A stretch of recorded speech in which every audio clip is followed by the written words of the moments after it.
अस्य श्री सर्वोपरि श्री अर्चावतार स्तोत्रमन्त्रस्य गोपालानन्दऋषिः अनुष्टुप्छन्दः अक्षरधामाधिपतिः श्रीहरिर्देवता परब्रह्म भक्तिधर्मात्मज इति बीजं षडैश्वर्यसम्पन्नः भगवान् श्री स्वामिनारायण इति शक्तिः भुक्तिमुक्तिप्रदायकः परमात्मा श्रीहरिकृष्ण इति कीलकं मम साक्षात् भगवती श्रीहरौ असाधारणप्रेमस्वरूपा साङ्गपरा भक्तिप्राप्त्यर्थे सर्वोपद्रवशमनपूर्वक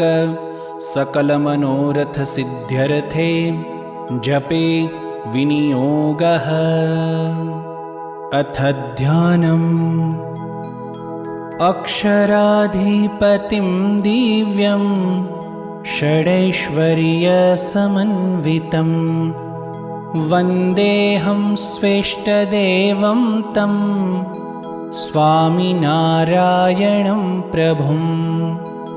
अक्षरे धाम्नि सदृशे स्थितं च हरिमण्डपे वन्देऽहं साधुसंयुक्तं प्रत्यक्षं पुरुषोत्तमं चिन्तासन्तापरुन्नित्यं हरिकृष्णपदाम्बुजम् वन्देऽहं तत्तरीभूतं भवार्णवे सुखप्रदम् इति ध्यानम्।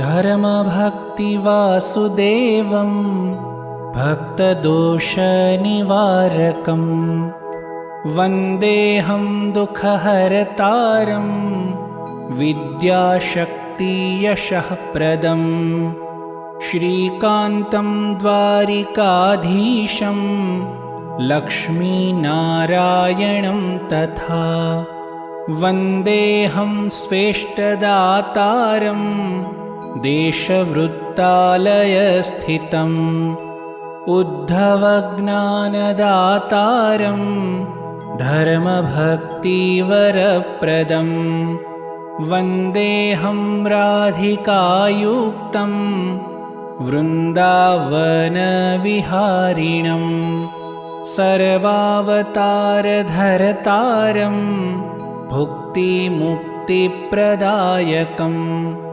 वन्देऽहं स्वेष्टदेवं तं हरिकृष्णं मनोहरम्।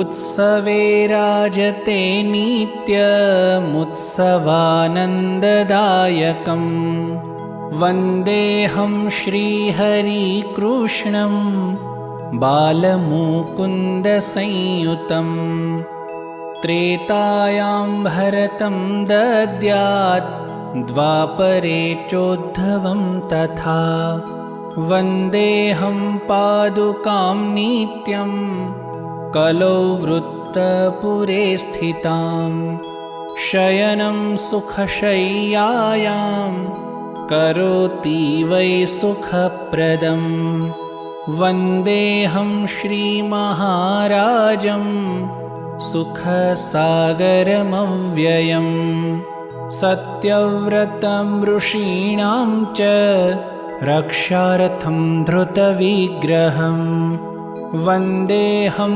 मत्स्यदेवं तं हरिहस्तप्रतिष्ठितं लोककल्याणकर्तारं स्वपत्नीपृथिवीयुतं वन्देऽहं श्रीवराहं च हरिहस्तप्रतिष्ठितं भक्तप्रह्लादरक्षार्थं धृतरूपमलौकिकं वन्देऽहं श्रीनृसिंहं च हरिहस्तप्रतिष्ठितं शेषनारायणं देवं प्राप्यं च ब्रह्मविद्यया। वन्देऽहं लक्ष्मीसंयुक्तं हरिहस्तप्रतिष्ठितं। लक्षयोजनविस्तारं सागरे धृतविग्रहं। वन्देऽहं कूर्मदेवं तं हरिहस्तप्रतिष्ठितं। सर्वदारोग्यदातारं सर्वलोकप्रकाशकं। वन्देऽहं सूर्यदेवं तं हरिहस्तप्रतिष्ठितं। पार्वतीमङ्कमारोप्य वृत्तपूरे विराजते। वन्देऽहं श्रीमहादेवं हरिहस्तप्रतिष्ठितं। सर्वमङ्गलकर्तारं सर्वविघ्नविनाशकं।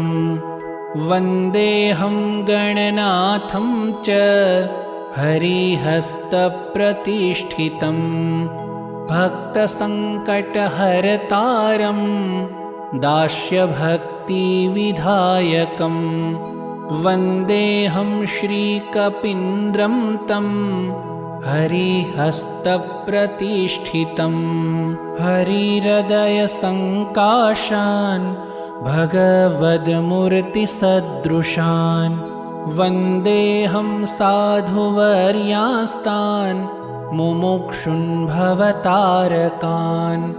धर्मवंशे समुत्पन्नान् धर्मपीठे नियोजितान्। वन्देऽहं परमाचार्यान् पूर्वपुण्यविभूषितान्। राजन्ते सर्वतीर्थानि यत्र च सर्वदेवता। वन्देऽहं तीर्थराजं तत् धामवृत्तालयाभिधम्। यज्जले तीर्थजातं तत् हरिणा पावनं कृतं। वन्देऽहं गोमतीतीर्थं वृत्तालयपुरे स्थितं। वृत्तपुरे समागत्य यो नरः प्रतिपौर्णिमां पठेत् स्तोत्रमिदं भक्त्या फलिष्यन्ति मनोरथाः। नवधा भक्तिसम्बन्धे स्तोत्रपाठं करोति यः सोऽक्षयं फलमाप्नोति तस्मिन् तुष्टो भवेद्धरिः। यः पठेत् शृणुयान्नित्यं पूजनान्ते कृताञ्जलिः। इहैव सुखमाप्नुयात् देहान्ते सुगतिर्भवेत्। ऋणदारिद्र्यदुःखं च रोगशोकभयादिकम् नित्यमेकादशावृत्त्या तत्सर्वं नाशमाप्नुयात्। सर्वसुखकरं स्तोत्रं सर्वारिभयनाशनं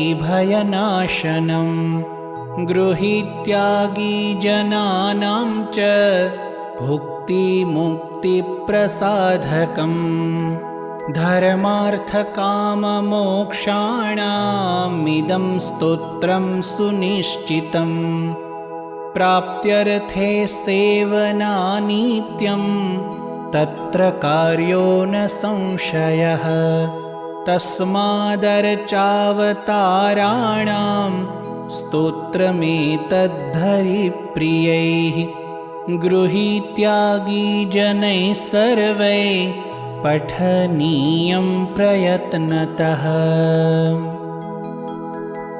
जयति जयति धन्यं ग्रामवृत्तालयाख्यं। जयति जयति धन्यं धामवृत्तालयाख्यं। जयति जयति धन्यं तत्स्थितं देववृन्दं जयति जयति धन्यं तत्स्थितं साधुवृन्दम्। इति श्रीगोपालानन्दमुनिविरचितं श्रीसर्वोपरि श्री अर्चावतारस्तोत्रं सम्पूर्णम्।